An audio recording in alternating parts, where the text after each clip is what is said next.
Praise the lord. ક્રિસ્મોલ ભાઈ તથા બહેનો, દિવ્ય દયાના સંદેશમાં તમારું સ્વાગત છે. ઓગસ્ટ 30મી તારીખ. તમારા બાઇબલ લઈ લો. આ સંદેશ સાંભળનાર તમારા સૌ ઉપર અને તમારા પરિવાર ઉપર પ્રભુ એમને પ્રેમ વરસાવે, શાંતિ વરસાવે. તમારા કુટુંબિક જીવનમાં પ્રભુ સમાધાન વરસાવે. બાઇબલ લઈ લો. માથ્યુનો ગ્રંથ 25મો અધ્યાય 1લી કડીથી 13મી કડી સુધી. ઈસુએ કહ્યું, તે વખતે ઈશ્વરના રાજ્યમાં પેલી 10 કન્યાની વાત જેવું થશે. એ કન્યાઓ પોતપોતાના દીવા લઈને વરને મળવા નીકળી હતી. એમાંની 5 મૂરખ હતી અને 5 ડાહી. મૂરખ કન્યાએ દીવા લીધા પણ તેલ ના લીધું, પણ ડાહી કન્યાએ દીવા સાથે બરણીમાં તેલ પણ લીધું હતું. વરરાજાને આવતા મોડું થયું એટલે 10 જોખા ખાતા ખાતા ઊંઘી ગઈ. મધરાતે બૂમ પડી, આ વરરાજા આવ્યા, એમને મળવા ચાલો. એ સાંભળીને બધા જાગી ગયા. અને પછી જે તૈયાર હતા અલગ અને જે તૈયાર ના થયા એમનું પરિણામ અલગ. ખ્રિસ્તવાલા ભાઈ હતા બહેનો, આ દૃષ્ટાંત માત્ર ને માત્ર આ માથ્યુના ગ્રંથમાં આપણને જોવા મળે છે. અને આ દૃષ્ટાંત આપણને જેવી રીતે વરરાજા એ ઈશ્વર પ્રભુ ઈસુ પોતે અને આપણે બધા વરરાજાની રાહ જોવા માટે યોગ્ય તૈયારી કરવાનું છે, એ બાબતમાં આપણને સૂચના આપે છે. ખ્રિસ્તવાલા ભાઈ હતા બહેનો, આ દૃષ્ટાંત એકદમ આનંદપૂર્વક શરૂ થાય છે, પણ બહુ ટ્રેજિક એન્ડ, બહુ દુઃખમાં એ પૂરું થાય છે. એનું પરિણામ આવે છે.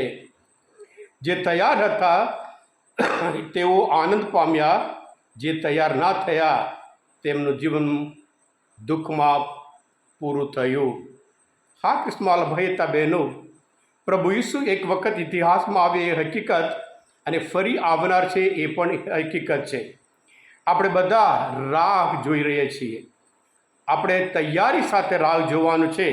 એટલે બાઇબલના આજે 25મો અધ્યાયમાં 13મી કલામાં એટલે જાગતા રહેજો, કારણ તમે નથી જાણતા દિવસ, નથી જાણતા ઘડી. હા ખ્રિસ્તવાલા ભાઈ હતા બહેનો, લગ્ન દરેક જગ્યાએ એક આનંદની વાત છે. એ ઇઝરાયલમાં હોય, એ ગુજરાતમાં હોય, ઇન્ડિયામાં હોય. અને પછી હંમેશા લેટ થાય, કારણ ઇઝરાયલમાં એવો રિવાજ હતો, વરરાજા તૈયાર થઈને એમના સગાઓના ઘરે જઈને એમનો આશીર્વાદ લેવાનું છે. એટલે ઓટોમેટિકલી તૈયાર લેટ થાય છે. અને સાથે સાથે વરકન્યાને ત્યાં રાહ જોઈ રહે છે, ક્યારે વરરાજા અને એના સાથીઓ આવશે એમ કરીને રાહ જોઈ રહ્યા છે. અને ખ્રિસ્તવાલા ભાઈ હતા બહેનો, આ દૃષ્ટાંત આપણને શીખવાડે છે કે આપણા જે જીવન છીએ એ આપણે તૈયાર કરવાનું છે. હવે પછીના જીવન માટે આ જીવન ઈશ્વરે આપણને આપ્યું છે, એ આપણે યોગ્ય તૈયારી કરવાનું છે. અને સાથે સાથે આ જીવનમાં આપણે જે કાર્ય કરીએ છીએ એ માટે આપણે પોતે જવાબદાર છીએ.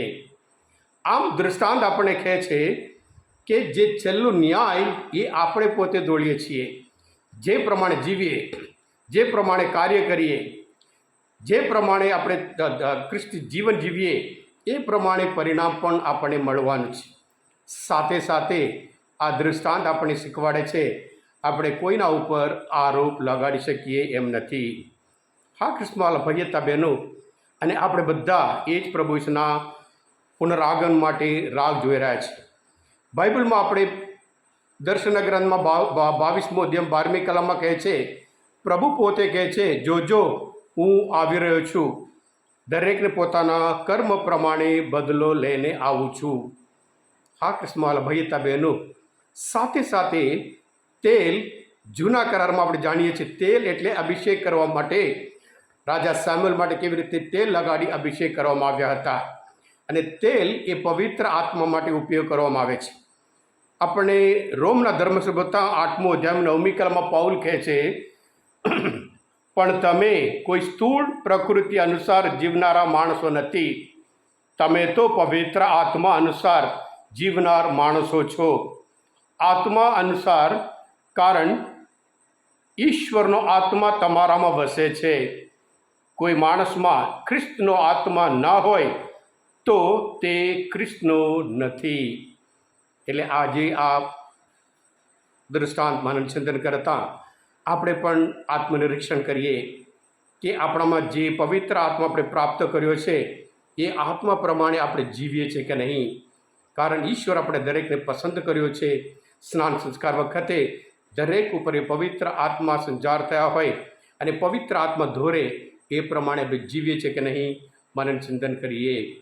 હા સ્મોલ ભાઈ બહેનો, આ મનનચિંતન, આ બાઇબલ સ્ટડી શાસ્ત્રપાઠ સમજવા માટે, પ્રભુ ઈશ્વરની સારી રીતે ઓળખવા માટે તમને મદદરૂપ થયા હોય, તમે પોતે દિવ્ય સંદેશ સબસ્ક્રાઈબ કરજો અને બીજા માટે પણ ફોરવર્ડ કરજો. કારણ તમે બધા આશીર્વાદિત છો, તમે બધા અભિષિક્ત છો. પ્રભુ ઈસુ તમારા ઉપર હું વિશ્વાસ રાખું છું. બોલો દિવ્ય ધ્યાનો. જય